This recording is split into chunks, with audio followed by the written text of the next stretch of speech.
जय Hind and hello guys, स्वागत है आपका आपके अपने YouTube चैनल ज्ञानदेव होस्ट में। और इस वीडियो में मैं आपको बताने वाला हूं इंडियन नेवी अप्रेंटिस नई भर्ती ऑनलाइन फॉर्म 2022 के बारे में कि कैसे आपको इस भर्ती का फॉर्म फिलअप करना है। तो आप इस वीडियो को देखते रहिए। यहां पर आपको एलिजिबिलिटी से लेकर के फॉर्म फिलअप तक की जानकारी स्टेप बाय स्टेप दी जाएगी। तो चलिए शुरू करते हैं। तो यहाँ पर जो आप वीडियो में देख पा रहे हो हमारी ऑफिशियल वेबसाइट jobsgyan.in है। इसका लिंक वीडियो के डिस्क्रिप्शन में दिया है। जैसे आप इस लिंक को ओपन करते हैं तो आपके सामने इसकी जानकारी आ जाएगी। आप यहां से भी जानकारी ले सकते हैं और अगर आप नोटिफिकेशन डाउनलोड करना चाहते हैं तो आप यहां पर ऑफिशियल नोटिफिकेशन के ऊपर क्लिक करेंगे। इसके बाद में ये नोटिफिकेशन आपके सामने आ जाएगा, जहां पर आप देख सकते हैं कि enrolment for apprenticeship training in designated trades at naval ship repair yard naval base Karwar Karnataka and naval aircraft yard Goa, यानी कि इन दो जगह पर आपकी पोस्टिंग होगी सिलेक्शन हो जाने के बाद में। इसमें जो आपकी कर्नाटका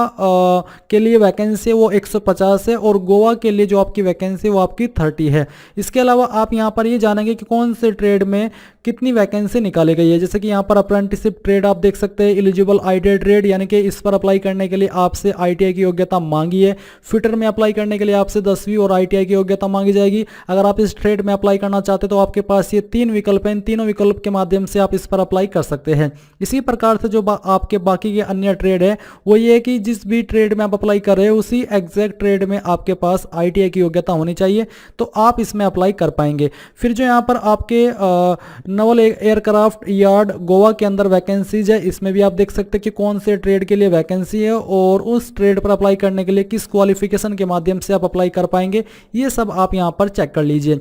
एंड देन यहाँ पर आपको बोला है कि candidate who have scored above 50% marks in matriculation और equivalent and above 65% marks in the relevant ITI trade recognised by national state council for vocational, यानी कि वही कैंडिडेट इसमें यहाँ पर अप्लाई करने के लिए एलिजिबल है जिन्होंने 10वीं के अंदर 50% के साथ में पास किया, यानी कि 50% प्लस उनके नंबर है 10th में, और जो उनकी आईटीआई है वो उस आईटीआई में उन्होंने 65+ % प्राप्त किए हो, चाहे वो एनसीवीटी के द्वारा है या फिर एससीवीटी के द्वारा। एज लिमिट आपकी 14 से 21 साल के बीच रखी गई है। साथ ही यहाँ पर गवर्नमेंट रूल्स के अकॉर्डिंग SC/ST कैंडिडेट को 5 साल की और ओबीसी को 3 साल की छूट दी जाएगी। तो ये जानकारी आपने यहाँ पर जानी।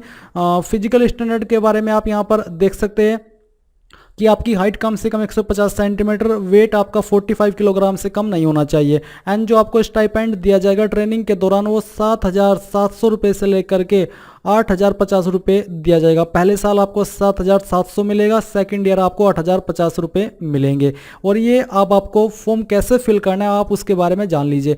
तो आपको apprenticeshipindia.org वेबसाइट के माध्यम से अप्लाई करना है, जिसका लिंक मैंने यहाँ पर इंपॉर्टेंट लिंक्स के सेक्शन में अप्लाई ऑनलाइन लिंक इसके ऊपर यहाँ पर दिया है। बेसिकली आप ये इसके ऊपर क्लिक करेंगे तो आपके सामने ये ऑफिशियल वेबसाइट आ जाएगी। अब यहाँ पर आने पर अगर आपने इस वेबसाइट के ऊपर पहले से अकाउंट बना करके रखा है तो आप यहाँ पर डायरेक्टली लॉगिन कर लेंगे, नहीं तो आपको रजिस्टर के ऊपर क्लिक करके कैंडिडेट पर क्लिक करना है।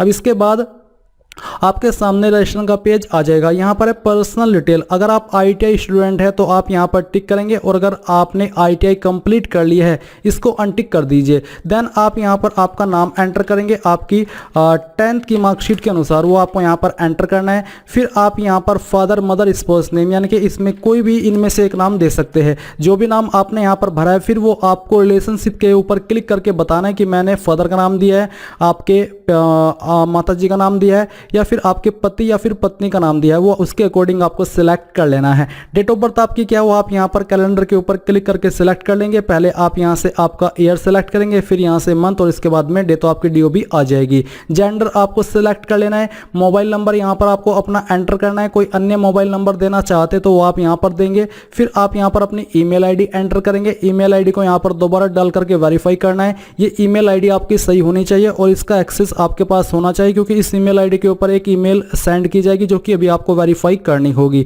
तो सही से ईमेल आईडी फिल कीजिएगा। फिर आपको एक पासवर्ड क्रिएट कर लेना है, उस पासवर्ड को दोबारा डाल करके वेरीफाई कर देना है। एंड देन आप यहाँ पर टिक करेंगे। अब जैसे आप इसके ऊपर टिक करके सबमिट पर क्लिक करेंगे तो आपको इस ईमेल आईडी के ऊपर एक ईमेल सेंड की जाएगी। आपको अपनी ईमेल आईडी ओपन करनी है। अगर आपने मोबाइल के अंदर ओपन करके रखी है तो वहां पर जाइए, उसको ओपन कीजिए। उसमें एक लिंक दिया गया होगा, उस लिंक को आपको क्लिक करना है। जैसे आप उसको क्लिक करेंगे तो आप यहाँ पर लॉगिन हो जाएंगे, यानी कि आपकी जो ईमेल आईडी है वो वेरीफाई हो जाएगी और उसके बाद आप यहाँ पर लॉगिन करेंगे। लॉगिन करने के लिए आपको यहाँ पर कंप्लीट योर प्रोफाइल इसके ऊपर क्लिक करना है और आपके सामने फिर लॉगिन का पेज आएगा। यहाँ पर आपको अपनी रजिस्टर्ड ईमेल आईडी एंटर करनी है, यहाँ पर आपका पासवर्ड डालना है, इसके ऊपर टिक करना है और फिर लॉगिन पर क्लिक करना है। देन आपने जो नंबर यहाँ पर रजिस्टर करके रखा है, जो अभी आपने रजिस्टर किया है, उसके ऊपर एक ओटीपी गया होगा, वो ओटीपी यहाँ पर आपको डालना है और इसको वेरीफाई कर देना है। वेरीफाई करने के बाद आपके सामने कुछ ऐसा इंटरफेस होगा। आपको राइट साइड में क्या करना है, प्रोफाइल के ऊपर क्लिक करना है। प्रोफाइल पर क्लिक करने के बाद आपके सामने इस तरह से जानकारी आ जाएगी। मेरी जानकारी यहाँ से फिलअप है, यानी कि ऑलरेडी फिलअप है। आपको रजिस्ट्रेशन नंबर मिल चुका है, यही रजिस्ट्रेशन नंबर आपको आगे चल करके काम आएगा अगर आप किसी भी IITI अप्रेंटिस पर अप्लाई करते हैं। अब आपको यहाँ पर क्या करना है, ये जो आपकी इन्फॉर्मेशन है इसमें आपको अबाउट मी के सामने एडिट पर क्लिक करना है। एडिट के ऊपर क्लिक करने के बाद आप यहाँ पर कुछ और अतिरिक्त जानकारी भरेंगे, जैसे कि कुछ जानकारी आपकी भरी हुई है। इसमें यहाँ पर अगर आप डिसेबिलिटी यानी कि दिव्यांग है तो आप इसमें यस नो करेंगे आपकी एलिजिबिलिटी के अकॉर्डिंग। देन यहाँ पर जो आपकी डेट ऑफ बर्थ है उसका जो प्रूफ है वो आपको अपलोड करना है, जिसमें कि आप आधार, पैन और 10th का सर्टिफिकेट अपलोड कर सकते हैं, यानी कि इनमें से कोई भी डॉक्यूमेंट। फिर यहाँ पर आपको जो जानकारी देनी है वो है आपकी आईडी प्रूफ टाइप, तो कोई एक आईडी यहाँ पर सिलेक्ट कर लीजिए, जैसे कि पैन कार्ड, ड्राइविंग लाइसेंस या फिर कोई अन्य है तो आप अदर्स भी सिलेक्ट कर सकते हैं। जो भी आईडी आपने सिलेक्ट किया उसको यहाँ पर अपलोड कर दीजिए। फॉर्मेट इनमें से कोई एक रहना चाहिए, साइज 4 MB से कम रहना चाहिए। इसके बाद जो भी आपने आईडी सेलेक्ट किया उसका नंबर आप यहाँ पर देंगे।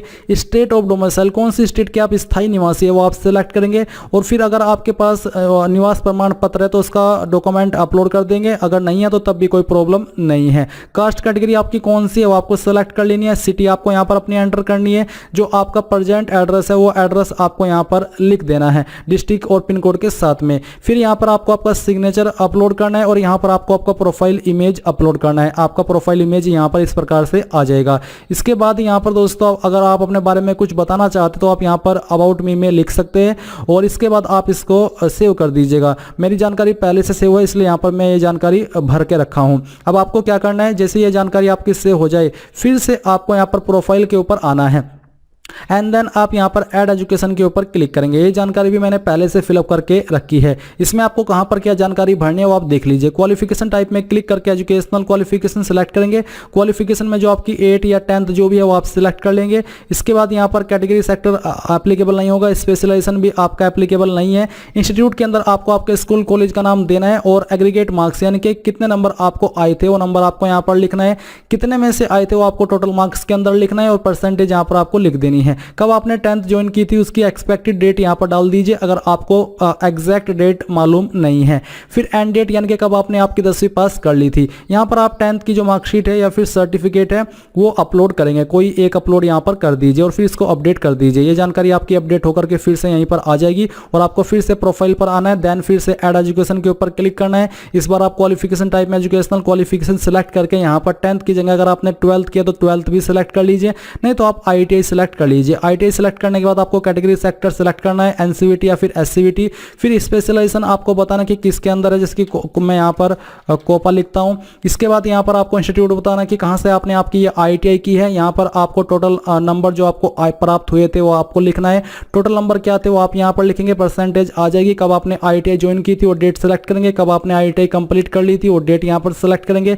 यहाँ पर आप आपकी IITI का सर्टिफिकेट अपलोड कर देंगे एंड देन इसको भी आप सेव कर देंगे। सेव करने के बाद फिर से आपके सामने यहाँ पर कुछ ऐसा इंटरफेस आ जाएगा। अब गाइज ये प्रोफाइल आपकी इतनी कंप्लीट हो चुकी है कि आप इससे अप्लाई कर सकते हैं। अब आपको अप्लाई को पूरा कैसे करना है वो आप जान लीजिए। अगर आप नोटिफिकेशन में आएंगे तो आपको 5 पॉइंट में ये जानने को मिलेगा कि पहले तो आपको apprenticeshipindia.org की वेबसाइट के ऊपर रजिस्ट्रेशन करना है, जो कि अभी आप कर चुके हो इस वीडियो को देखने के बाद में। उसके बाद में आपको बोला कि candidates are required to forward the application apprentice profile, यानी कि जो आपने प्रोफाइल बनाई है ये अप्रेंटिस प्रोफाइल आपको जो नीचे डॉक्यूमेंट्स दिए गए हैं इनके साथ में स्पीड या फिर रजिस्टर्ड पोस्ट के माध्यम से दी ऑफिसर इंचार्ज यानी कि इस एड्रेस के ऊपर अपने फॉर्म को सेंड करना है। और ये आपकी जो फॉर्म भरने की लास्ट डेट है वो आप यहाँ से देख लीजिए। लास्ट डेट है आपकी 20 नवंबर 2022। अब आप यहाँ पर कौन कौन से डॉक्यूमेंट अटैच करेंगे आप देख लीजिए। इसमें आपकी 10th की मार्कशीट की photocopy self attested, IITI semester wise marksheet and all semester marksheet, attested copy of category certificate, अगर आप SC/ST OBC है या EWS है तो आप उसकी फोटो जो आपका सर्टिफिकेट है उसकी फोटोकॉपी अटेस्ट करेंगे। एंड अगर आप विकलांग है तो आपको उसकी फोटोकॉपी अटेस्ट करनी है। और अगर आप यहाँ पर बोला है कि certificate from competent authority if son या फिर डॉटर ऑफ आर्म फोर्स, अगर आप ऐसे कैटेगरी कैंडिडेट है तो आप उसकी सर्टिफिकेट भी इसके साथ अटैच करेंगे। जो लोग फ्रेशर है उनको सिर्फ 10वीं और जो आपकी ITI की सर्टिफिकेट है वो, एंड जो आपका SC/ST OBC कैटेगरी है इसका सर्टिफिकेट, ये 3 चीजें आपको इस फॉर्म के साथ, और जो अप्रेंटिस प्रोफाइल का जो प्रिंट आपने लिया है वो, ये 4 चीजें आपको सेंड करनी है इस एड्रेस के ऊपर, जो कि आप स्पीड या फिर रजिस्टर्ड पोस्ट के माध्यम से कर सकते हैं। एंड आपको एक लिफाफा लेना है। लिफाफा लेने के बाद में आपको उसके ऊपर ये जो यहाँ पर लाइन दी गई है इसके यहाँ पर आपको अपना नाम लिखना है, और जिस भी एड्रेस पर आप फॉर्म को सेंड करना चाहते हैं उसी एड्रेस पर आप कर दीजिएगा। बेसिकली ये जो सर्टिफिकेट ऑफ अंडरटेकिंग यहाँ से लेकर के यहाँ तक का चीज़ है ये आपको प्रिंट करा करके आपके लिफाफे के ऊपर चिपकानी है। और आपको बोला है कि please tick the choice of establishment and delete the other option, यानी कि जिस पोस्ट पर आप अपना फॉर्म सेंड करें, जिस एड्रेस पर, उसके ऊपर आपको राइट निशान लगा देना है, और जिसके ऊपर नहीं कर रहे उसको आपको कट कर देना है। एंड यहाँ पर आप अपने सिग्नेचर करेंगे, यहाँ पर आप अपना नाम लिखेंगे, अपना आधार कार्ड नंबर लिखेंगे, पहले से लिखेंगे कि कहाँ से आपने इस फॉर्म को भरा है, और डेट लिखेंगे किस डेट में आपने इस फॉर्म को भरा है। तो इस प्रकार से आप लोग इस फॉर्म को भर पाएंगे। ये आपका कंप्लीट प्रोसेस है इस फॉर्म को भरने का। आई होप ये जानकारी आपको पसंद आई होगी। So thanks for watching. जय हिंद।